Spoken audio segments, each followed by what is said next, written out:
stick to the basic exercises when I train shoulders, and I'll mix quite a few factors up within that framework, such as rep range, frequency, volume, exercise order, and I'll do this just to subject the muscles to new forms of tension.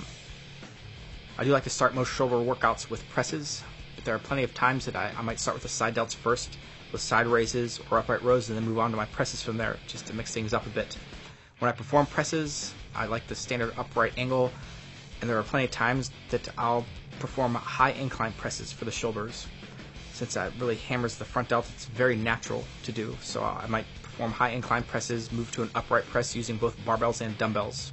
There are times where I'll squeeze at the top, but generally speaking, I don't lock out when I perform presses or movements for the shoulders, just as I wouldn't for any other body part. I keep tension on the muscle, keep the weight moving, keep the tension in the sweet spot, and just really blast the muscle until it approaches failure. And of course, I'll take many sets to failure in that fashion.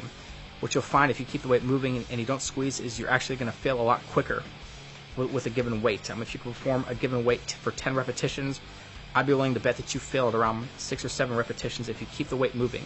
And that right there should tell you just how much more stimulation the muscle is subjected to, as opposed to locking out and squeezing. How often I train the shoulders, including the volume of sets, is going to be based on my split at any given time. I might train the shoulders only once every 2 weeks when I'm on my power-based routines where I'm trying to increase my strength.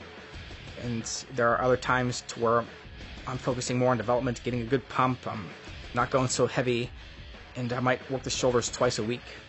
So when I do that, usually what I'll do is I'll focus on presses the first time for the first workout, and then I might focus on the side delts and side raises and upright rows for the second workout. One of my favorite exercises for the side delts is a single arm upright row with a dumbbell. I feel this exercise is outstanding. I get a great pump in the side delts from this. I also feel it's easier on the rotator cuff. There's less of a chance of shoulder impingement, and it's just much more natural. I can also shift the peak tension around with this movement just by angling the body a bit, and overall I feel I can work the side delts through a fuller range of motion with a single arm dumbbell upright row. A lot of guys will blast their front delts with presses, and they'll even hit their upright rows, but then when it comes to the rear delts, all of a sudden they're doing these straight arm reverse flies or rear delt raises that they don't really perform a compound movement like some sort of rowing movement for the rear delts. And that's one mistake I think they make, because one of the best exercises that I've personally performed for the rear delts is a rear delt row, where I bend the arm a bit. It's sort of like a row for the back, but I won't retract the shoulders, and I'll focus on bringing my upper arm back. Since I've been using compound movements for the rear delts, a rear delt row in particular, my rear delts have just popped out, and it's given my shoulders a fuller look overall, especially from the sides and my side poses.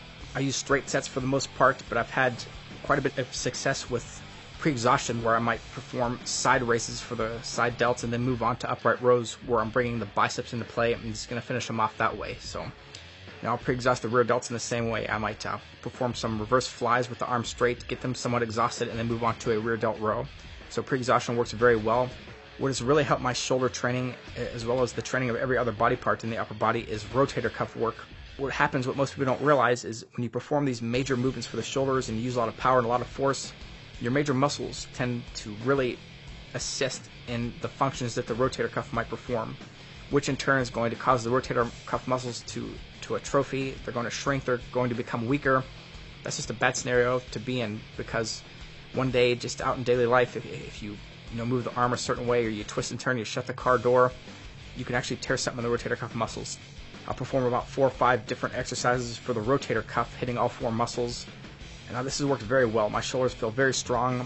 Back in the past, I used to get spasms in the infraspinatus and just different muscles in the rotator cuff. And since I've been performing this way, performing rotator cuff work, I don't experience those spasms at all anymore. So little muscles in the rotator cuff area, they need to be worked, and the same thing with the hips. Whenever I do quadriceps training, I'll perform hip work, and you got to work those little muscles. That's going to strengthen all your core lifts. It's going to make you stronger for those core lifts, and of course that in turn is going to allow you to progress in terms of development. So you got to work the rotator cuff, and you got to work it thoroughly.